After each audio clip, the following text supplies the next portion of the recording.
In a crowded Brooklyn high school hallway, a group of bullies thought they could intimidate Zara, a black sophomore, by grabbing her collar, unaware that her response, rooted in years of martial arts training, would leave them stunned and the school buzzing with her story. Zara Williams, a 15-year-old sophomore at Brooklyn Heights High, was known for her quiet confidence and sharp mind. She was a straight-A student, active in the debate club, and a dedicated martial artist who had been training in Taekwondo since she was 8.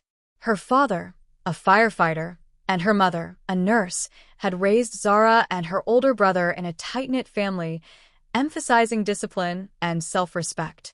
On a chilly November afternoon in 2023, Zara was navigating the post-lunch rush in the school's main hallway, her backpack slung over one shoulder, her focus on an upcoming history exam.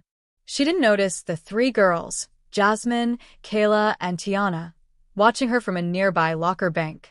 Jasmine, a junior with a reputation for picking on younger students, had clashed with Zara before.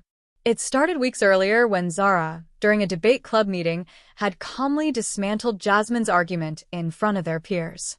The embarrassment lingered, and Jasmine, flanked by her friends Kayla and Tiana, saw an opportunity to reassert her dominance. As Zara passed by, Jasmine stepped into her path, her voice loud and mocking.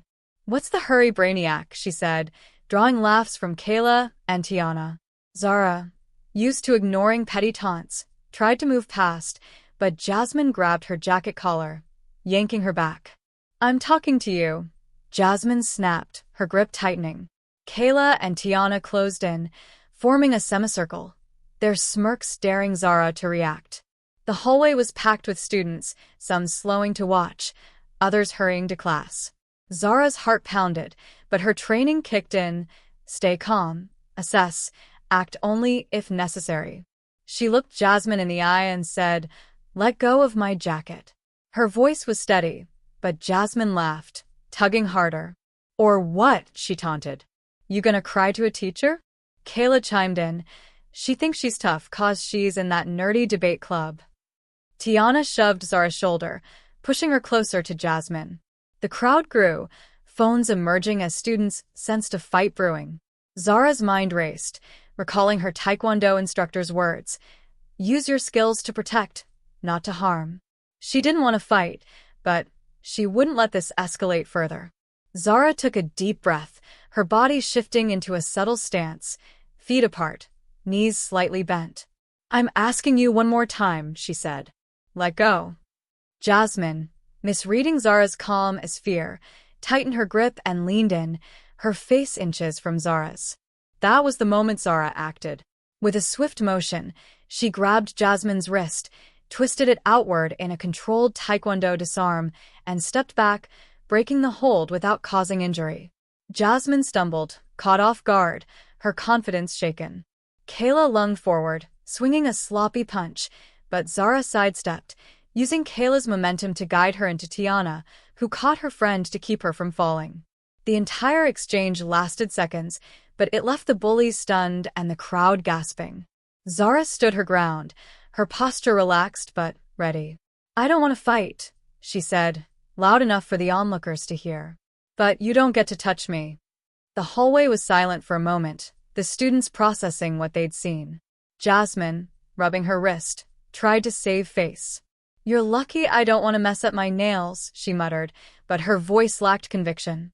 Kayla and Tiana, still shaken, backed away, their bravado gone. The crowd parted as a teacher, Ms. Rivera, pushed through, alerted by the commotion. "What's going on here?" she demanded.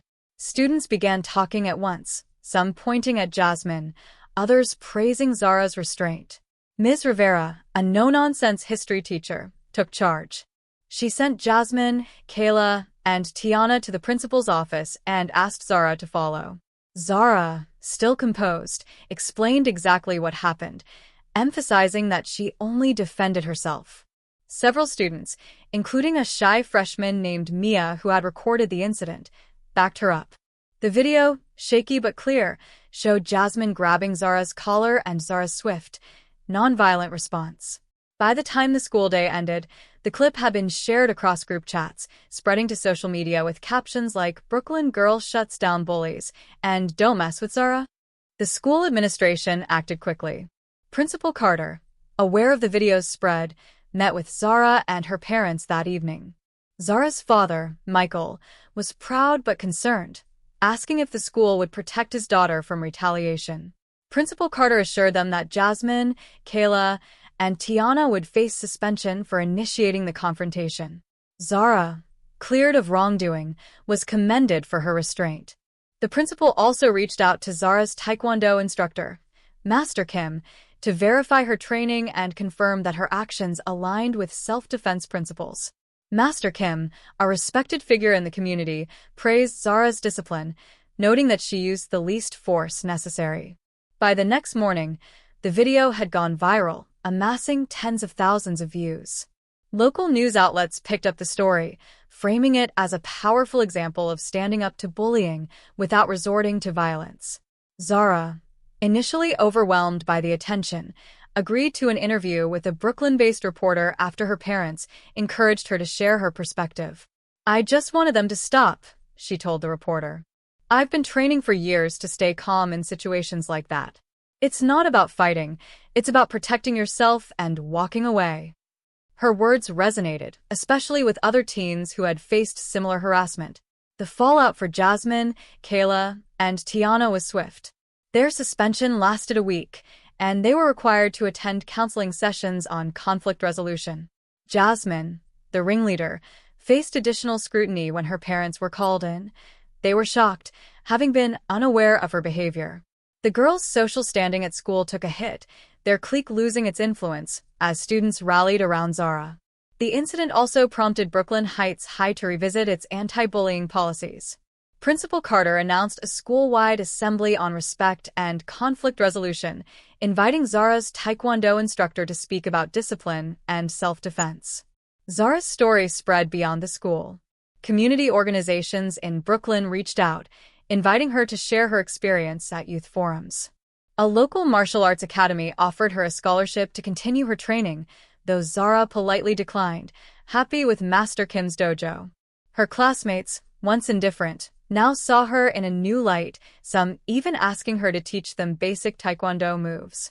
Zara, though shy about the attention, embraced the chance to inspire others. She started a peer mentoring group with Ms. Rivera's support, focusing on helping younger students build confidence. The viral video continued to circulate, sparking discussions about bullying, race, and empowerment. Some online comments noted the racial dynamics, 3 girls targeting a black student, but Zara chose not to dwell on it publicly, focusing instead on the universal issue of standing up to intimidation. Her parents, proud but protective, ensured she had support to navigate the spotlight. The incident, a fleeting moment in a crowded hallway, became a catalyst for change, not just for Zara but for her school and community, proving that one act of courage could echo far beyond the moment it was born.